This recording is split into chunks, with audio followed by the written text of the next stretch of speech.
Hi, welcome to Business Bytes for the corporate soul. Today we're going to speak about time management. You begin your day, and I can tell you for myself, so many days I think to myself, where did the day go? I woke up and sent the kids out to school and off they go, and now I have 8 hours or 7 hours, let's say, of work that I can really get done. If I'm not traveling, it's a stay-at-home day. And suddenly they're about ready to come home, and I think, what happened? And I look back, so I woke up and I answered my emails, and while I was answering emails, people sent me emails back, so I did that, and then think to myself, well, I'm going to get a coffee, and I go and get a coffee, and I come back, and then someone calls, etc. And we lose our track and our focus. We lose time. Somehow we are not looking, it's not just about prioritizing, but about the way that we relate to time itself. Someone once said to me, Shimona, you're really good with space as an artist, or my dad's an architect, looking at things structurally. You have to think about time almost the way you do a space. You can't fit two things into one amount of time, just like two physical objects can't stand in the same place. So what does Torah have to tell us about time and the way people have used it? There's a story about the Rishon Rebbe. He was manifested as enormously wealthy and opulent, and in the antechamber to his room, the walls were lined with mirrors, which then wasn't just glass and cheap metal at the back. These were expensive mirrors lining the walls. And one day, a chassid came to see the Rebbe, and he was waiting to go in, and he thought he'll prepare himself, and he went up to the mirror, and he looked, he fixed his tie and straightened himself up, and he sees suddenly in the mirror not his reflection, but his own birth. And as the time is he's continuing, he sees himself growing. But every instant of his life, he observes from his birth, and a nursing baby, and growing up, and a little kid, and an older kid, until he sees himself as he is today, looking in the mirror of the Kotzker Rebbe, seeing someone himself, looking in the mirror of the Kotzker Rebbe, and he collapses and falls on the floor, at which point the Rebbe came out of his room and he said, is this what you think my mirrors are for? It's an interesting story. It says something about how we relate to mirrors and reflections, material blessings in the world. I'm not going into that. What fascinates me is this notion of time, and what would it be for me to see every moment of my life and have to deal with all those wasted moments and wasted time. The Bible tells us in the book of Genesis that when Abraham grew old, Avraham Zaken, it says, Ba b'yomim, he came with his days. And on this we learn he came with every day intact. Every single day was accounted for, and every minute was accounted for. There's actually a Mishnah in Ethics of Our Fathers that says that there were 10 generations from Noah, from Adam to Noah, and they all sinned and caused problems and rebelled against God, and then God brought the waters of the flood on them. And then it says there were 10 generations from Noah till Abraham, till Abraham our father. They did exactly the same thing as the first. They sinned and they rebelled. And then what? Abraham kibel schar kulam. He received the reward of all of them. And Chassidus asks, how could it be that he received the reward of all of these people, of every person who had lived in every generation between Noah and his? They hadn't done their work, but our father Abraham invested into the world. He put his soul into the world in time and space in such an intense way that he accomplished what every person had to have accomplished in his generation and in the 9 previous generations. Could we imagine what kind of soul power that is, what kind of work that is? He came with his days and he came with their days, and therefore kibel schar kulam.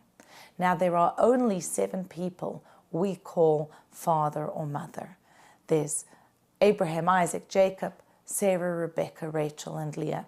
And each one of us is a child, meaning we inherit their physical DNA and we inherit their spiritual DNA. Each one of us has the ability to use time for perfection. Abraham's wife, our mother Sarah, what are we told? When she passes away, the Bible says, Sarah lived to be 100 years and 20 years and 7 years. These are the years of Sarah's life. And Rashi comments, and he says various things about Sarah at the age of 120 and 7. And then he says the years of Sarah's life. Why is the Bible repeating that? To teach us all her years were equal in goodness. There was something essential and therefore equal in power and quality that she invested in each one of her days, whether she was 1 year old or she was 127 years old. Same as Abraham, our mother Sarah, so involved in her life, keeping her eye on that goal. Why am I alive? My soul is here for a purpose, and I have to use time effectively. To the point that we are told that Tzemach Tzedek, the 3rd Lubavitcher Rebbe, gives a fascinating insight into a story in the Talmud. We are taught that Rabbi Akiva was teaching his students and they began to fall asleep. So the Talmud tells us that he asked them a question. Why is it that Esther merited to rule? Esther, the great-great-great-granddaughter, the descendant of Sarah, merited to rule over 127 states. And he says, because Sarah lived to be 127, Esther merited to rule over 127 states. And the Tzemach Tzedek says, what's going on? What is this talking about? Rabbi Akiva's students, whom we know were such great people, of a caliber we can only imagine, these people were falling asleep while he was giving a shir. Maybe me, maybe you, that we, tired, got to sleep late, come to the class and just fall asleep. But Rabbi Akiva's students. So the Tzemach Tzedek says no. They weren't physically falling asleep. Rabbi Akiva was speaking about concepts that they felt were entirely beyond them. Can't do it. This is out of my league. That's what it means they were falling asleep. They were checking out of what he was telling them. And so he said to them, there's a young girl who was an orphan, doubly orphaned, by the name of Esther. Her father passed away before she was born and her mother in childbirth. She starts off life with a real handicap.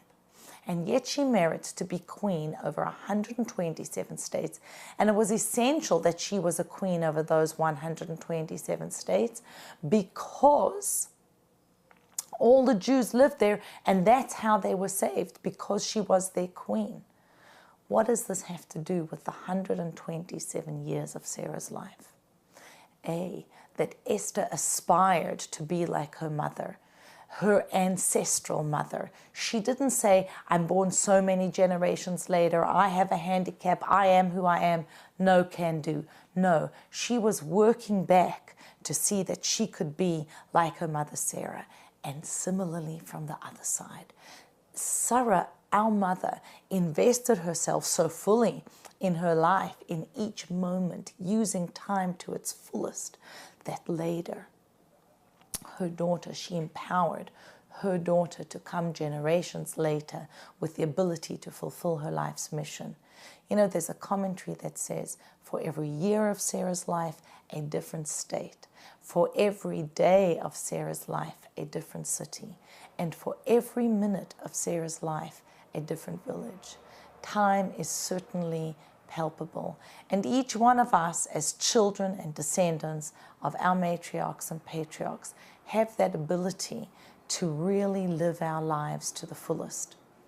There's a teaching my husband shared with me from his mentor, Reb Mendel Futterfass, a very famous chassid, Alav Shalom, who said as follows: the secret in life is ashan, to success. If you want to be successful, effective, fulfill your mission, remember ashan.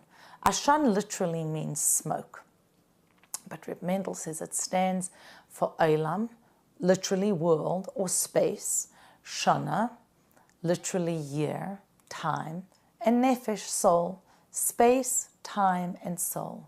He says you have to be in the right place, at the right time, with the right person. And he gives an analogy. He says, let's say you come to the mikveh, a guy comes to the mikveh in the morning, and he meets his friend. He wants to tell him something. Great idea. Needs to have the conversation. But such a thing you don't talk about in the mikveh. So he holds off. It's the wrong olam, the wrong place. Then he meets his friend in shul. No problem, he can speak about it in shul. But guess what? It's Shabbos. He can't speak about this on Shabbos. Wrong time. So he waits, comes out into the street. One day, meets his friend. It's not Shabbos. It's not the shul. He can speak, but guess what? It's the wrong friend. So Reb Mendel said, we all have to remember the right person, the right place, the right time. And if we're at work, to understand that right now, I have something that I need to do. I have a job that I need to get done. I could ask myself, you know what, Shimona, what do you need to do to have an unproductive day? It's a really useful question. What should I do if I wanted to have the most unproductive day? Deal with my email first thing in the morning, look at my inbox, keep on going for coffee, have half a breakfast and half a brunch and something between brunch and lunch, and keep on getting up, make all those phone calls, pick up the phone as the calls are coming in, instead of saying, you know what, I'm going to focus on the thing that I have to do today.